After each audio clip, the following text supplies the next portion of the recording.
We're going to start out with what I consider like the best practical shooting drill, especially for fundamentals. All right.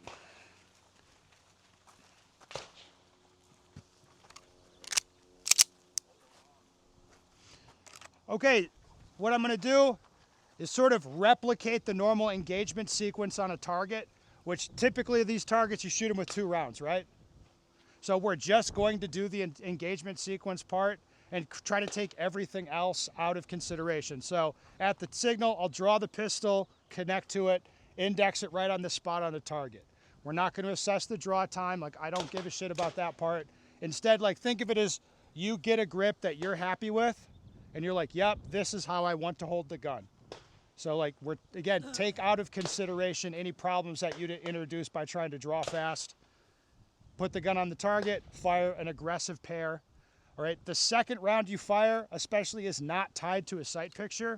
So I don't want you to return the sight, then be like, yep, cool, the sight's back, then pull the trigger again. Instead, we're gonna try to shoot even more aggressively, like the predictive shooting, where we're shooting faster than I can consciously register that the sight's returned. So, here we go. I have to turn the time around, don't I? Every time.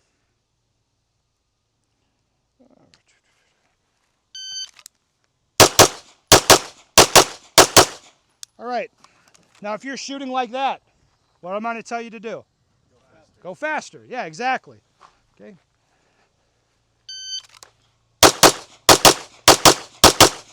All right. So there, I'm just trying to unclamp my dominant hand and run the trigger just a little bit more aggressively. You can see here that makes me more liable to put input onto the gun and push it down, which I'm going to try not to do, but I'm shooting at such a pace, it's difficult to not do that. All right, let me make another example for you here. Watch close on this one.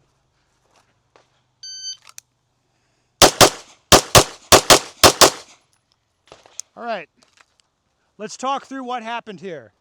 At the signal, I drew the gun, I held it a little bit too loose, and instead of being target focused on the aiming reference that I have here, I focused on the sight. I made sure not to put input on the gun, like push it down or push it sideways, but it tracked up as I was watching the sight. I registered like, okay, I'm not returning the gun. I need to, put input into it to make sure that I'm returning it back to the reference. Then on the subsequent 2 pairs, I put in too much input and I moved the gun sideways. All right?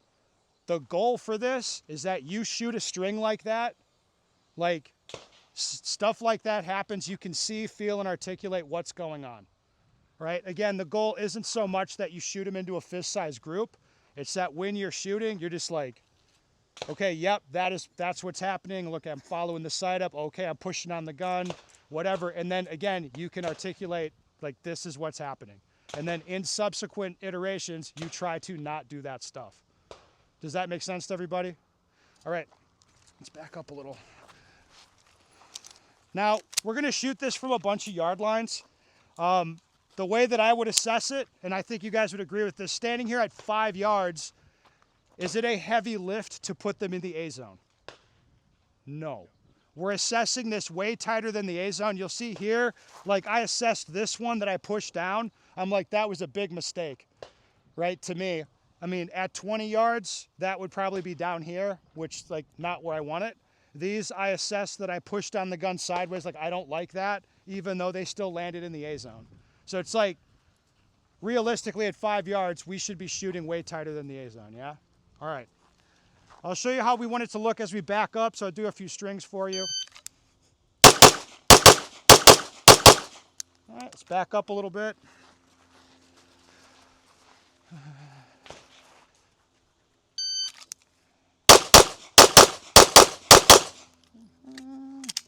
Back up.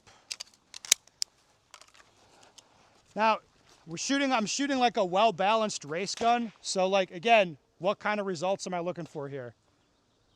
Like as much as I can get out of the gun, I want to get it all. Like I want to shoot to do all the things. Like return the sight right onto that white reference, pull the trigger straight, it's like, and not push the gun around or put in input that I don't want to.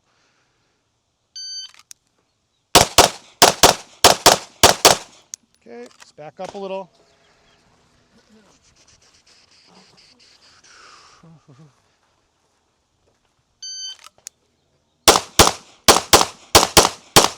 Oh, bummer, dude.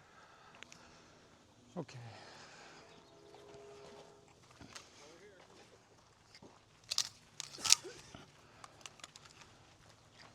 Right, so this should give you, like, again, like this should give you a good idea of what's possible. Like to me, this gun's well balanced enough. The trigger's like, it's not hard. This gun makes it easy to do the things.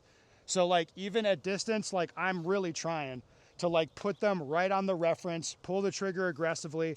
I felt this little fuck up immediately, right? And again, like what I would do, I will back up and I will go faster until it becomes difficult to get a good result. And like, that's where I want to train. Okay. Does this make sense to everybody? Yes, sir. So you said at the 5 yards you're just doing predictive shooting. How are you changing it? I didn't. Okay. Right? So like that's good. So you'll see like I kept basically the same pace the whole way back. What I would say is like if you are like sending them over the shoulder of the target, you're not sure if you're hitting. The hits become very bad. Like to the point where you can't assess what's happening. Like I would slow to a reactive pace where it's like sight, press, you see the sight come back, then press. At some point, everybody's going to have to flip to that style of shooting, like with modern guns. Inside of how narrow this bay or how short this bay is, pretty much everybody should be trying to do this, like shoot predictively, like that. I see the flashes of red as I'm shooting. Now, that's actually good. We should talk about this. Like predictive shooting, I would say is shooting faster than I can consciously register the sight return, right? Okay. But that doesn't mean I'm not looking for what's happening. So what I mean is I'll shoot faster than I can react to what's happening, but then retrospectively I'll be like, okay, I saw what just happened. So for example, if I see the sight go up in recoil on the first shot, slash down over here, then go up, come back down and settle, I'll know that I put a round off to the left and that I pushed my hand and did that. Like as soon as as it's happening or just after it happened, I'll know what happened. I'll see that, right? But I couldn't have done anything in the moment to stop it because I'm just working at that unconscious pace because it's happening faster than I can consciously react. So, like, again, as you do a string and then just think about retrospectively, what did I just see? What just happened? You look at the target, it's like, is this agreeing with what I think is happening based on how the sight is tracking, right? But yeah, that's a good question. Try to keep it to predictive shooting unless the result becomes so bad it's like, hey, we're wasting ammo. Like, you're not getting anything out of this. Make sense? All right, let's get to it, guys. Thank you, sir.